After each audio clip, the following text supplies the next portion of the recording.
1-11-এর সময় যুক্তরাষ্ট্র আওয়ামী লীগের সভাপতি সাধারণ সম্পাদক সহ সবাই শেখ হাসিনার বিরোধিতা করেছেন। এমন বিস্ফোরক মন্তব্য করে সাবেক পররাষ্ট্রমন্ত্রী এ.কে আব্দুল মোমেন বলেছেন, সে সময় তিনি এবং তার পরিবারের লোকজন ছাড়া আর কেউই যুক্তরাষ্ট্রে শেখ হাসিনার পক্ষে কাজ করেনি। শনিবার আব্দুল মোমেনের এই বক্তব্য অনলাইনে ভাইরাল হওয়ার পর এ নিয়ে তীব্র প্রতিক্রিয়া ব্যক্ত করেছেন যুক্তরাষ্ট্র আওয়ামী লীগের নেতারা।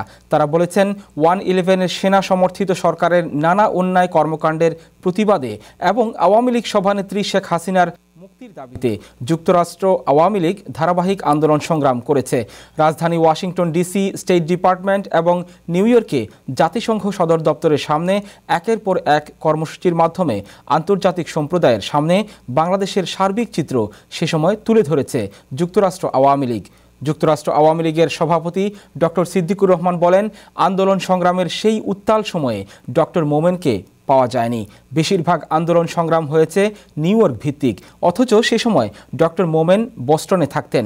মাঝে মাঝে তিনি কিছু কর্মসূচিতে এসে যোগ দিলেও কখনোই তিনি নেতৃত্ব পর্যায়ে ছিলেন না বলে দাবি করেন ডক্টর সিদ্দিক। যুক্তরাষ্ট্র আওয়ামী লীগের এই সভাপতি আরও বলেন, ডক্টর মোমেন পররাষ্ট্রমন্ত্রী থাকাকালে বিভিন্ন সময় বিতর্কিত মন্তব্য করে সমালোচিত হয়েছেন।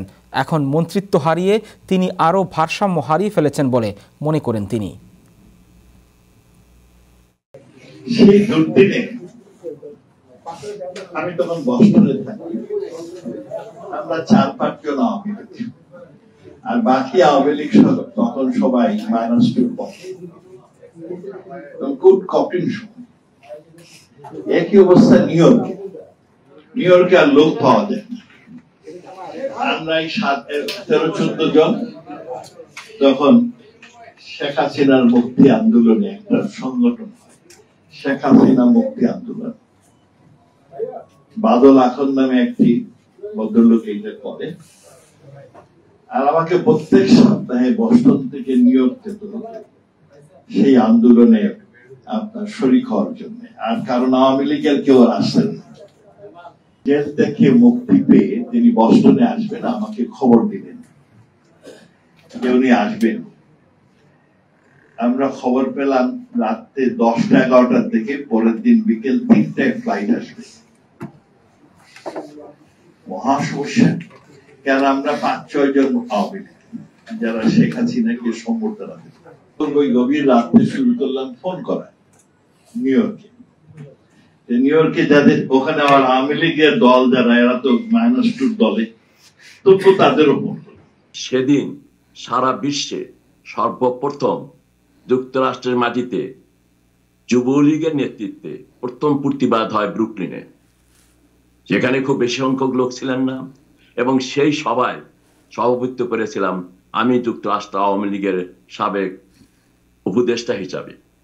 আমি প্রথম প্রতিবাদ করেছি স্বেচ্ছাসেবক লীগ নিয়ে, যুবলীগের নেতৃত্বে, মেজবা আহমদ, ফরিদ আহমদ তাদের নেতৃত্বে। তো উনি যে ব্যাখ্যাটা দিয়েছেন যে যখন 9/11 শুরু হলো তখনই নিউ ইয়র্কে সবাই উনি যে মিথ্যাচারটা করেছেন যে সংস্কারবাদী -2 ফর্মুলা, সে সংস্কারবাদী মধ্যে আমরা সবাই জড়িত হয়ে যাই। উনি বিশেষ করে বলেছেন যে সভাপতি এবং সাধারণ সম্পাদক সহ সবাই আমরা -2 ফর্মুলার পক্ষে চলে যাই। একমাত্র উনি উপদেষ্টা, যেখানে আমার মনে হয় উনি উপদেষ্টা ছিলেন না, উনি উপদেষ্টা হিসাবে বস্টন থেকে আন্দোলন করেছেন, বস্টন থেকে নিউ ইয়র্কে এসে আন্দোলন করেছে। এটাতে নিউ ইয়র্কে যারা আছেন তারাও তো সবাই বলবে যে কিরকম একটা মিথ্যাচার উনি করেছেন। এই কথাটা বলার অনেক কোনো প্রয়োজন ছিল না। উনি মাঝে মাঝে এসেছেন, উনি তো আসেননি আমি বলবো না, তবে উনি নেতৃত্বে কোনোদিনই ছিলেন না। কিছুটা ভারসাম্য হারিয়ে ফেলেছেন বলে মনে হচ্ছে। তার কারণ, কেন একটা শোক সভায় যে নিজের পরিবারের কথা উনি এভাবে বলবেন যে ওনার নিজের পরিবাররাই শুধু 1-11 কাজ করেছেন, আর আমরা সবাই ঘুমিয়েছি, আমরা সব -2 ফর্মুলায়